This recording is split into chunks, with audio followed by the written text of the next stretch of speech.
Hello, what's up mga idol? So this is Mark Anthony Roscas ng Mark TV. Yan, so sa video natin ngayon. So meron akong tutorial or tips and tricks kung paano i-bypass yung Only 5G. Yan. Pero hindi po ito hack ha, hindi tayo mag-hack. Bypass lang. Ang gagawin kasi natin, di ba yung Only 5G is gumagana lang sa mga naka 5G device. Yan. So ang cellphone ko ay 4G. Yan. Ngayon, pagaganahin ko dito yung Only 5G ng Smart or Token Text. Yan. Panoorin nyo to.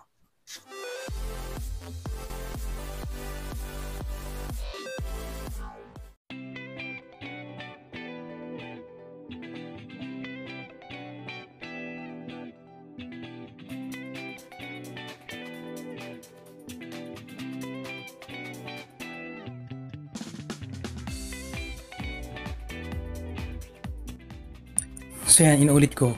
Ang tutorial natin ngayon ay kung paano mag-bypass ng Only 5G. Hindi tayo mag-hack. Okay, bawal yun. Yan. Ano bang ibig kong sabihin? Kasi yung Only 5G ay gumagana lang sa 5G na phone. Hindi siya gagana sa 4G tulad nito. Pero meron tayong tips and tricks kung paano pagganahin yun. So tara, simulan natin. So una, punta ka dito sa settings. Tinanapin ninyo yung SIM and network settings.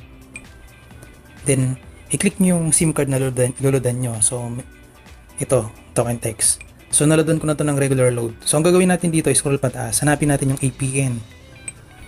Then, hanapin mo yung LTE. Tapos, scroll pataas. Hanapin mo yung IPv4 and IPv6. Click mo to.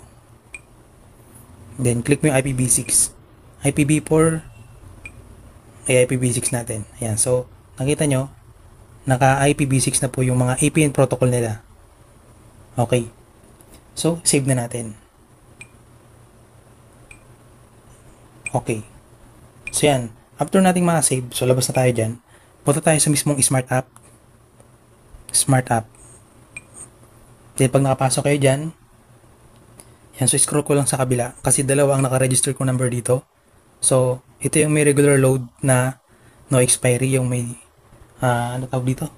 Yun yung may hindi nag-expired na load. Nakalimutan ko yung tawag doon Ayan, basta, magic data. Ayan. So, ang loadan natin itong isa.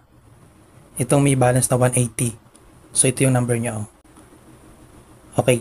Itong number na to, napulot ko lang to. Ayan. Tapos, chinek ko, okay, gumagana naman. Wala naman siyang utang. Tapos, yun. Okay. So, punta tayo dito sa may baba. Hanapin natin yung all data and magic. Click natin yan. So, hanapin natin yung mga 5G.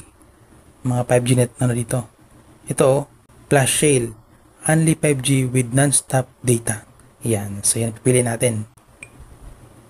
Then, hanapin natin yung pang 7 days, 175.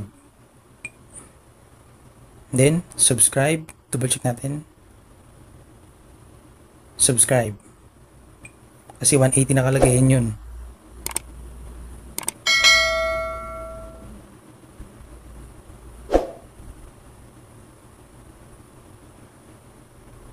Yun, nakapag-subscribe na tayo sa 1 week na Only 5G.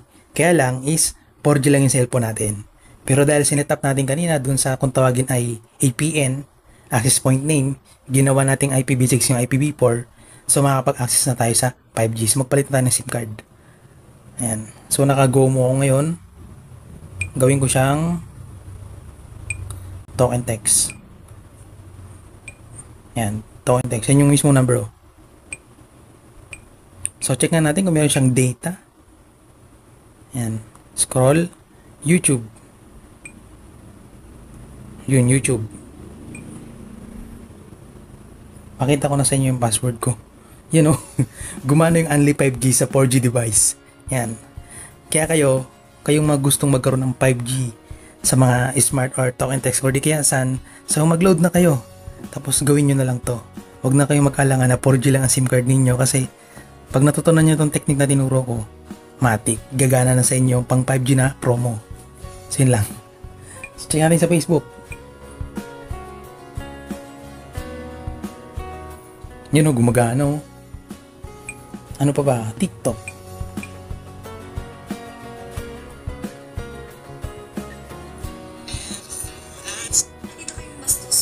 Pangako sa iyo, native.